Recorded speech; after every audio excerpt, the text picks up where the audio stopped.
Lieutenant Governor Matt Pinnell, Mr. Speaker, Mr. President Pro Tem, members of the 59th Legislature, members of the Judiciary, tribal leaders, to Sarah and my family, and most especially to my fellow Oklahomans. It is such an honor to be standing before you today. I stood at this podium to give my first State of the State address 4 years ago, after promising to deliver Oklahoma's turnaround. And a turnaround we delivered. We said that we would put a fresh set of eyes on state government, cut red tape, and create a more transparent government, and we delivered. We said that we would eliminate our budget deficit and replenish our state savings, and we delivered. We said that we would boost economic growth and bring more jobs to the state, and we delivered. We said that we would support our brave law enforcement, and we delivered. We said that we would cut taxes, and we delivered. We said that we would invest in infrastructure and education, and we delivered. We've done this by sticking to our conservative principles of lower taxes, family, freedom, and faith.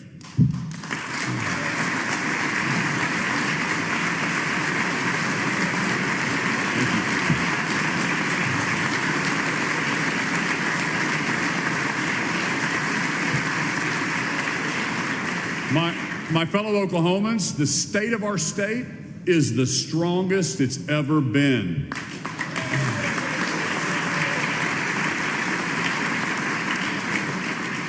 I am proud to present my plan for the greatest legislative session we've had yet. First, to drive excellence in education. Second, to continue to make Oklahoma the most business-friendly state in the nation. And third, to protect Oklahomans and promote freedoms. Over the last 4 years, we've made changes together in education, removing zip code barriers, modernizing our funding formula, and raising teacher pay. But our efforts can't stop there. Parents spoke loud and clear at the ballot box last November in support of our vision to create more options for kids. We know not every student learns the same way. Every child deserves a quality education that fits their unique needs, regardless of economic status or background. Let's fund students, not systems. Let's create more schools, not fewer schools. In my executive budget, I am proposing the following initiatives: education savings accounts, performance-based pay raises for teachers, the Innovation School Fund to help start more schools, like the Aviation Academy in Norman, the most expansive reading initiative in the nation to get students reading at grade level, expanding concurrent enrollment so that high schoolers can more easily earn college credits. These strategic initiatives will bring Oklahoma's education system out of the bottom and into the top 10.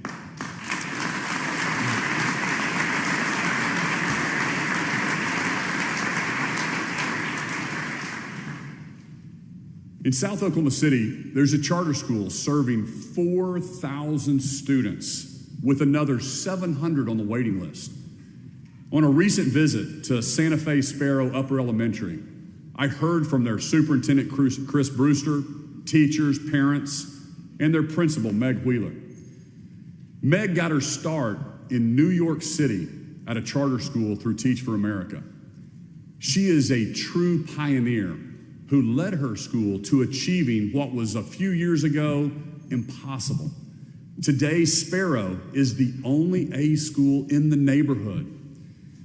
Here's what Meg had to say: families are the experts.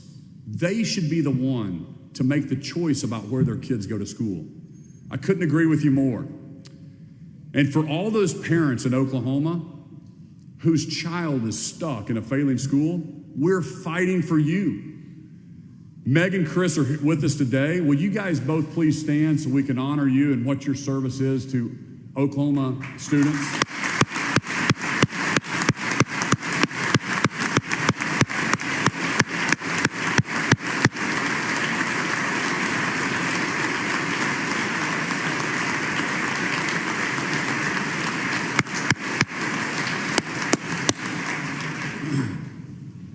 Oklahoma governors have been advocating for more parental choice for over 30 years. In 1989, Governor Henry Bellman proposed in his State of the State address, right here from this spot, and I quote, that parents be given greater flexibility to determine which schools their children will attend, thus providing access to educational excellence by allowing more parental choice. Those are Governor Henry Bellman's words. Other states like Iowa and Virginia and Florida and New Hampshire, they've already figured it out. Providing more options for students leads to better outcomes. Oklahoma cannot afford to be left behind because our greatest asset isn't our oil and gas. It's not our football teams. It's not our aerospace and defense. It's our kids.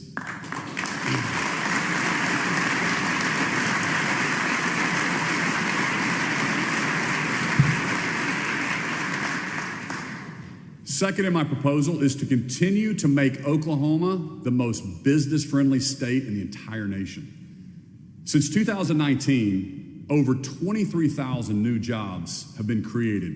And today, Oklahoma ranks as the third fastest growing economy in the entire nation.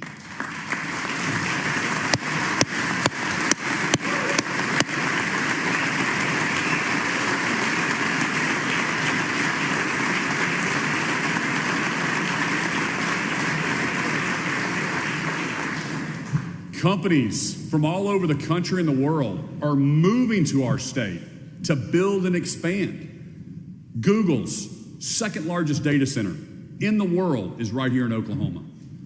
USA Rare Earth, the nation's first critical mineral to magnet manufacturing, is right here in Oklahoma. American Airlines, Dell, Amazon, Boeing, these companies could be located anywhere in the world, but they choose to be right here in Oklahoma. This year, we must capitalize on the progress we've made. That means continuing to focus on key areas: energy, infrastructure, workforce development, and tax policy. Let's continue to diversify our energy grid and embrace our more of everything approach. We're so proud that Oklahoma ranks 5th in the nation for natural gas production, 6th in the nation for oil production. We're also ranked in the number 10th in the nation for renewable energy production. My administration will continue to lead with efforts like becoming the nation's hydrogen hub. Oklahoma's affordable and reliable grid is the envy of the world and an undeniable competitive advantage for us.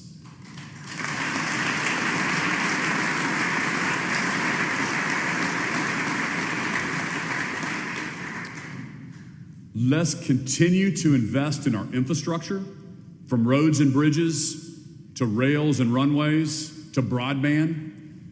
Oklahoma commute times are some of the shortest in the nation. We must work fast to keep it that way. And as Americans are turning to Oklahoma to build their future, let's learn from gridlock cities like Austin and Denver, and let's get ahead. Broadband and internet access are critical to Oklahoma's future. When I came into office, Oklahoma was ranked in the bottom 10 for broadband access. Today, we've jumped 23 spots to 26th in the nation in fastest coverage. Last year, thanks to the leadership of House Speaker Charles McCall, we formed the Oklahoma Broadband Office and set a vision to deliver high-speed internet access to 95% of Oklahomans by the year 2028.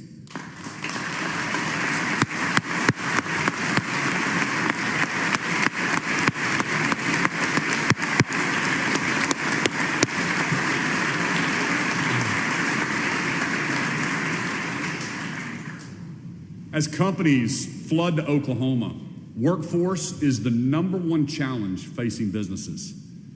Let's make sure our universities and higher education are partnering with companies to train the workforce of tomorrow. I want to challenge OU and OSU to grow and deliver a quality education to 40,000 students by the year 2030.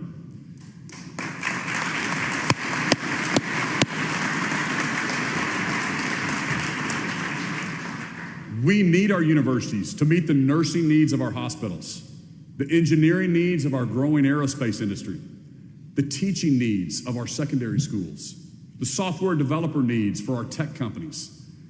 Because when we send our kids to college, we expect our tuition to pay for their education, not their indoctrination.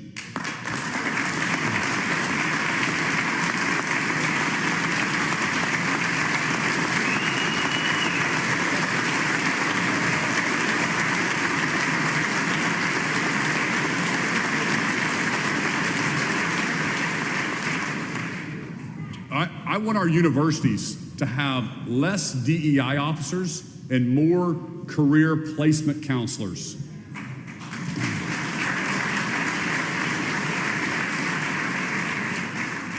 I want to challenge our high schools and our career techs to be more responsive to our workforce, because Oklahomans also need more truck drivers, more mechanics and plumbers and electricians and aviation mechanics. I want us to rethink our career tech funding model. You know, we created that model over 60 years ago. Let's reimagine our approach. Instead of just building new buildings, let's invest in high school freshmen so they graduate ready to start a career in cybersecurity or diesel mechanics. For Oklahoma to keep up with the jobs of tomorrow, we must transform our state economy into an innovation economy. Because in Oklahoma, we're not afraid of the future. We actually lean into it. We embrace it.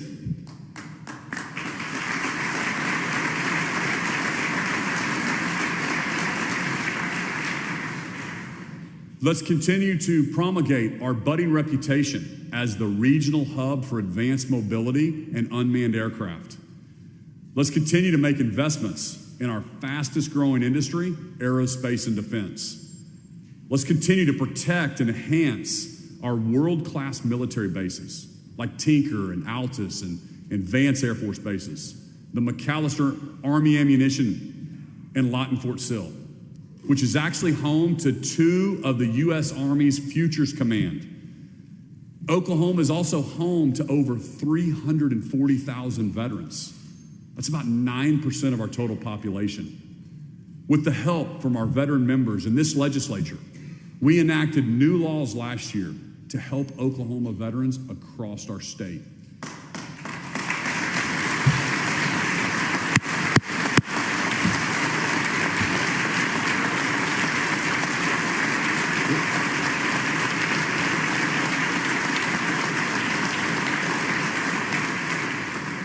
Thank you. It's my goal to make Oklahoma the best state in the nation for those who are fighting for our freedoms.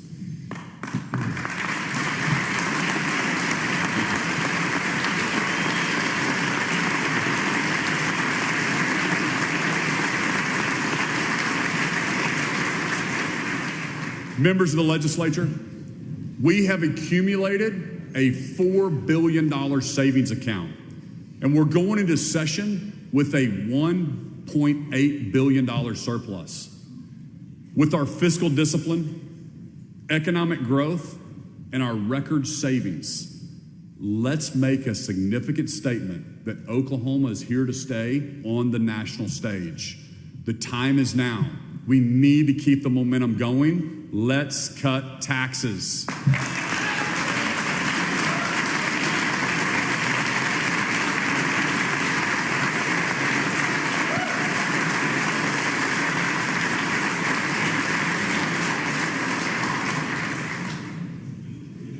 In my executive budget, I am proposing to eliminate Oklahoma's state grocery tax. And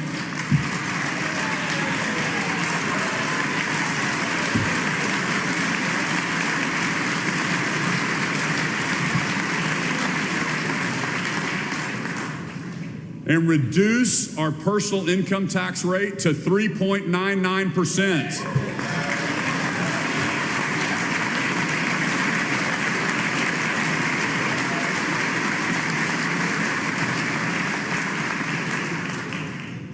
These cuts will save each family in Oklahoma hundreds of dollars each year.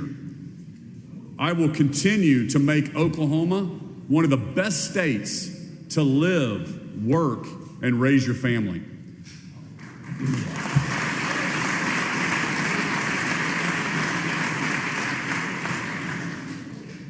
When our economy is booming, everyone wins. Your personal income goes up, opportunities expand, and the entire tax base grows. But we also must remember there are families still struggling to keep up with record inflation. Before the pandemic, a gallon of milk cost $2.90. Today, it's $4.21. A dozen eggs were about $1.50. Today, they're over $5.50. We can provide families with immediate relief at the store and with bigger paychecks. Last year, Georgia, Idaho, South Carolina, even New York cut taxes. Let's listen to the people we serve. Because Oklahomans sent a clear message last November when they overwhelmingly voted for our vision to shrink the size of government, to cut taxes, and to let the free market flourish. We need to return excess revenue to the people, not grow government.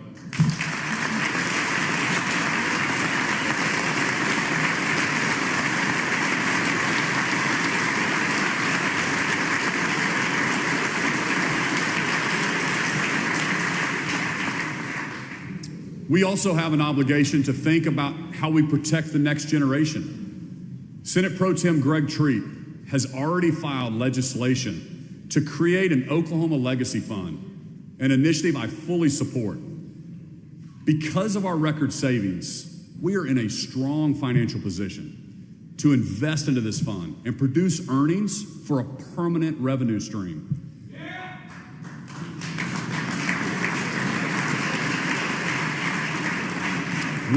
We have done the hard work to be fiscally prudent. We can now dream big. We can be bold without passing the risks on to Oklahomans and the taxpayers. Third, we're going to protect Oklahomans and we're going to promote freedoms.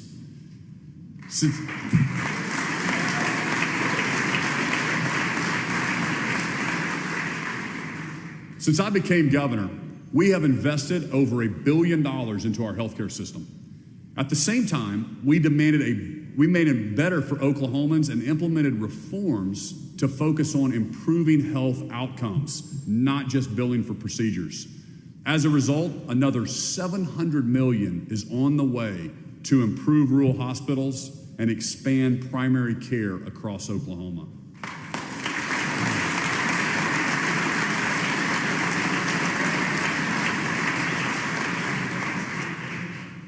Protecting Oklahomans means that we continue to prioritize highway safety, especially for our rural highways. So far, we have secured millions in federal funding to add shoulders to rural highways. And just last week, Oklahoma secured the largest transportation grant in state history, $85 million for improving I-44 and the US 75 interchange. It's a major win for our state.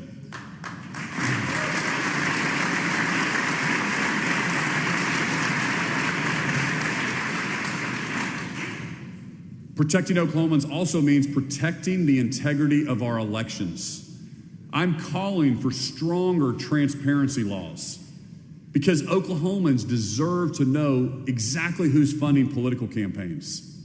A democracy is doomed when special interests can spread lies and leverage blank checks to buy elections.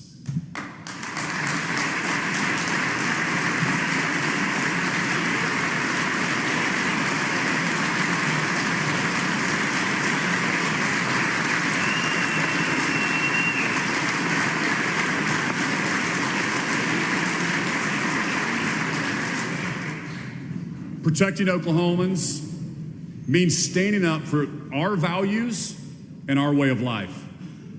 Whether it's the preposterous vaccine mandate for our National Guard, the ESG attack on affordable domestic energy delivered by our oil and gas industry, or protecting Oklahomans' Second Amendment rights.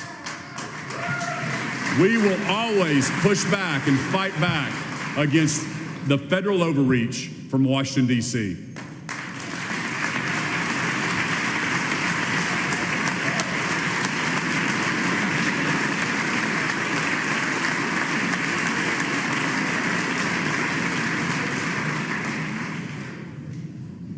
Protecting Oklahomans means fully funding our law enforcement.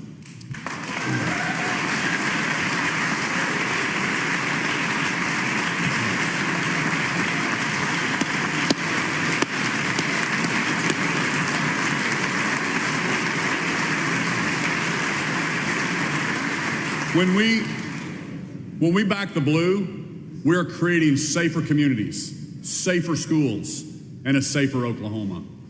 This also extends to combating drug and human trafficking and cracking down on illegal marijuana operations in our state. We have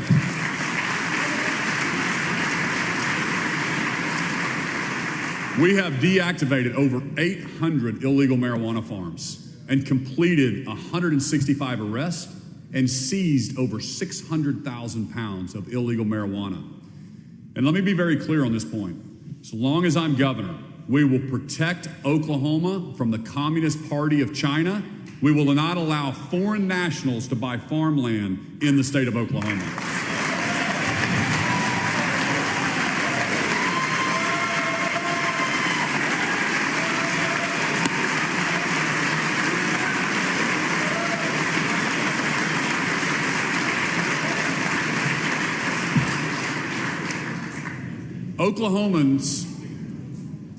Protecting Oklahomans means engaging in smart and meaningful criminal justice reform. Oklahomans elected me to protect public safety.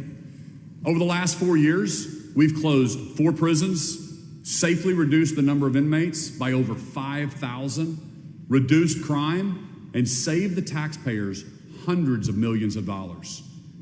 Today, Oklahoma is leading the nation in helping those with nonviolent records return to work and get a second chance.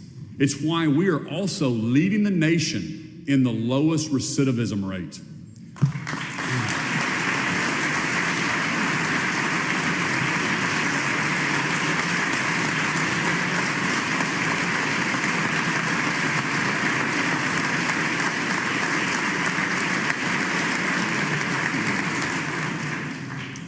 First Lady Sarah Stitt is with us today. Sarah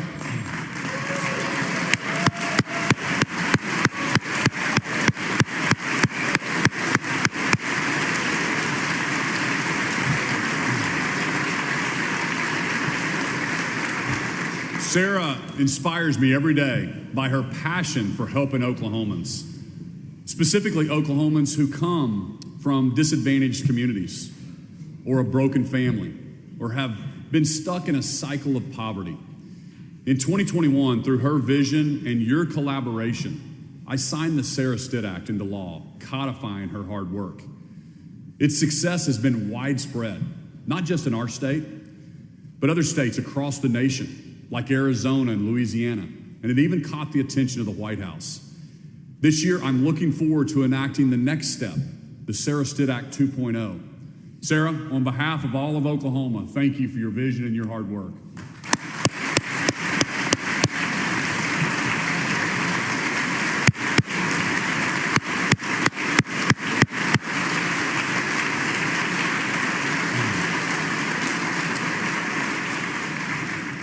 Protecting Oklahomans means making sure our foster care system prioritizes kids and making families whole. We've been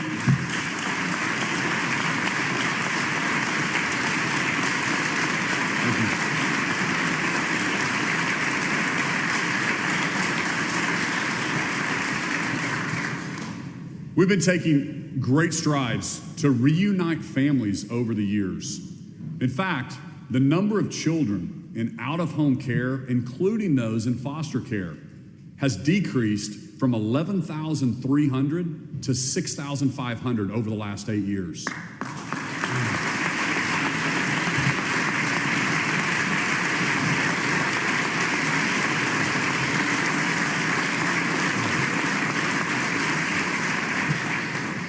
over the next 4 years, I want Oklahoma to have a conversation about how we can become the most pro-family state, how we can build a pro-family culture. In my view, fatherhood is an important piece of that puzzle. This is something that I'm always trying to balance personally, time at work and time with my 6 kids. And I want to recognize my dad. Clean up, Dad.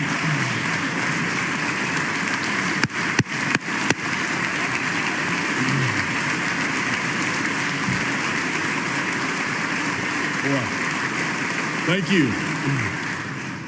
I didn't think I'd get choked up there, Dad. I love you. Thank you for pouring into my life.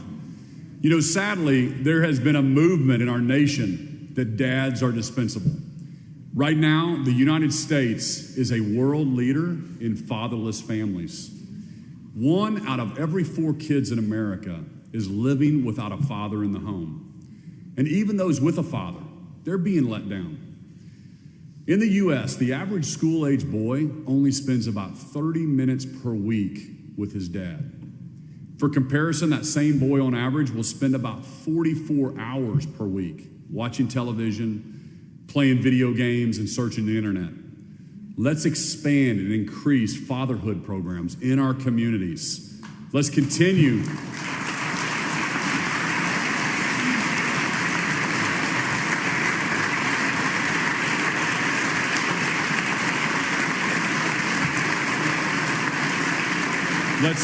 Thank you. Let's continue to foster the importance of healthy homes with 2 involved parents.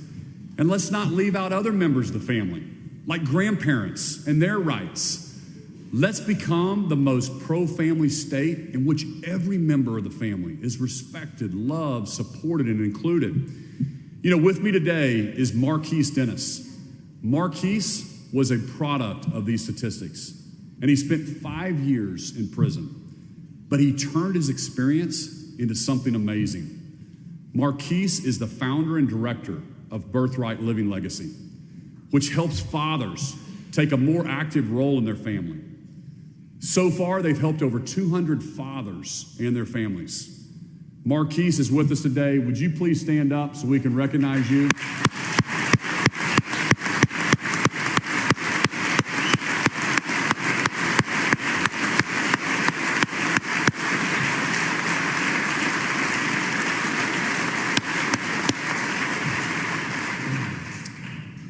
We must protect our most vulnerable, our children. After all, minors can't vote, can't purchase alcohol, can't purchase cigarettes. We shouldn't allow a minor to get a permanent gender-altering surgery in Oklahoma. That's why I'm calling for the legislature.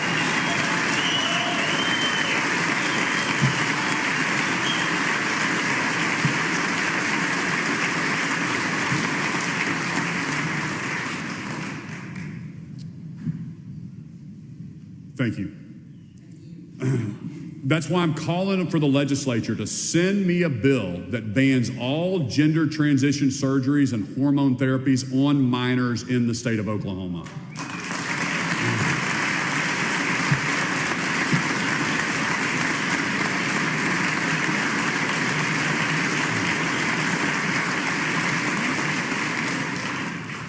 As governor, I will never shy away from calling out right from wrong. I will not be intimidated by partisan interest groups or make decisions based on groupthink. I will continue my responsibility to lead, not follow. I ran for this office 5 years ago because I was tired of seeing other states succeed while ours got left behind. I saw other parts of the country have confidence in their states and their state's future. But people just didn't see the American dream in Oklahoma. They saw it in other bigger, so-called better states. They saw it in Texas or California or Florida. But they didn't seem to see it here. But today, we've all noticed something is different. Today, families and businesses from New York and Chicago and LA pack up their little apartments and come to the open plains of Oklahoma, ready to enjoy a safe community, a government government that doesn't get in their way, and the opportunity to chase their American dream. Because that's what we've done. We have brought the American dream back to Oklahoma.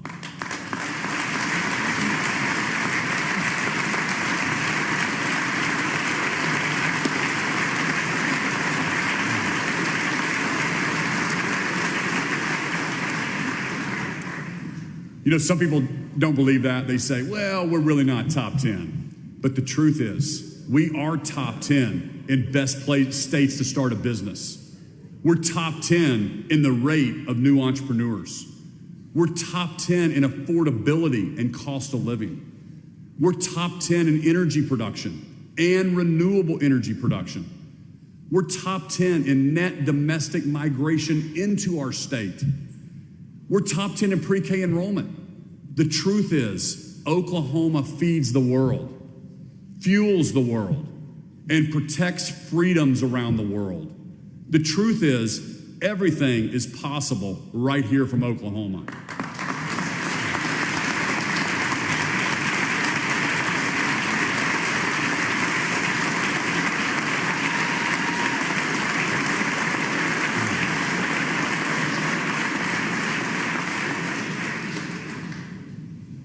The future doesn't belong to the timid or those who protect the status quo. The future belongs to the brave, the pioneers, the go-getters, the can-doers. The future belongs to Oklahoma. God bless you, and may God continue to bless the great state of Oklahoma. Thank you.